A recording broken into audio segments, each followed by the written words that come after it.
మే 1, 1988 అమృత్సర్, పంజాబ్లోని సిక్కుల అత్యంత పవిత్ర పుణ్యక్షేత్రం గోల్డెన్ టెంపుల్ మరోసారి ఒక యుద్ధ క్షేత్రంగా మారింది. 1984 ఆపరేషన్ బ్లూ స్టార్ గాయాలు ఇంకా పచ్చిగానే ఉన్నాయి.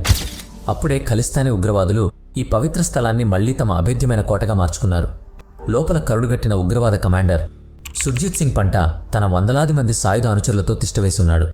కానీ అదే భయంకరమైన వాతావరణంలో ఆలయం వెలుపల రద్దీగా ఉండే గల్లీల్లో ఒక కొత్త ముఖం కనిపిస్తోంది.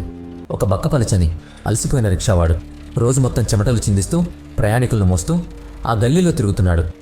కానీ అతని కళ్ళు మాత్రం డేగలాగా ఆలయం లోపలికి ఎవరు వెళ్తున్నారు, బయటికి ఎవరు వస్తున్నారని గమనిస్తున్నాయి.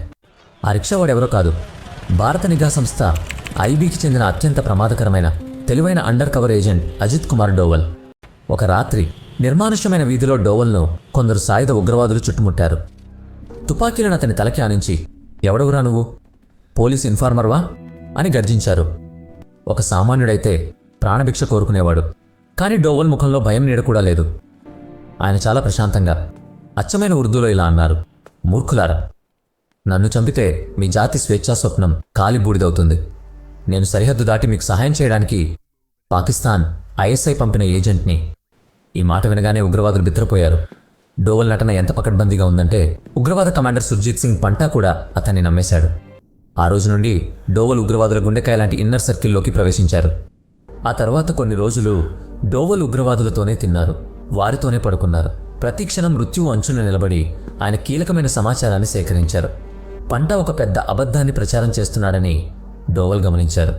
మేము ఆలయం అంతటా బాంబులు పెట్టాము, సైన్యం లోపలికి వస్తే ఆలయాన్ని పేల్చివేస్తాం అని పంటా బెదిరిస్తున్నాడు.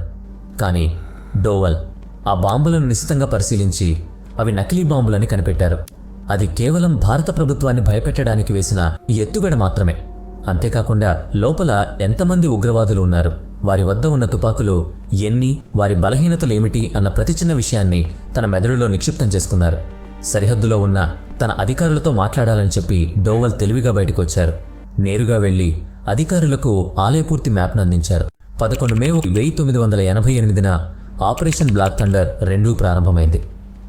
డోవల్ ఇచ్చిన ఖచ్చితమైన సమాచారంతో ఎన్ఎస్జీ స్నైపర్లు ఎత్తైన భవనాలపై నుండి ఉగ్రవాదులను ఏరిపారేశారు. ఒక్క కమాండో కూడా ప్రాణాలు కోల్పోకుండా, పవిత్రమైన గోల్డెన్ టెంపుల్కు చిన్న గీత కూడా పడకుండా సుమారు 200 మంది ఉగ్రవాదులు లొంగిపోయారు. సుర్జిత్ సింగ్ పంటా సైనైడ్ తాగి ఆత్మహత్య చేసుకున్నాడు. ఆపరేషన్ బ్లూ స్టార్ సమయంలో జరిగిన తప్పులు మళ్లీ జరగకుండా ఈ మిషన్ అద్భుతమైన విజయం సాధించింది.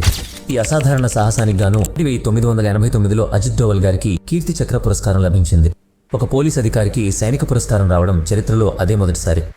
దేశం కోసం తన ప్రాణాలను పణంగా పెట్టిన ఈ గూఢచారి కథ ప్రతి భారతీయుడికి స్ఫూర్తిదాయకం.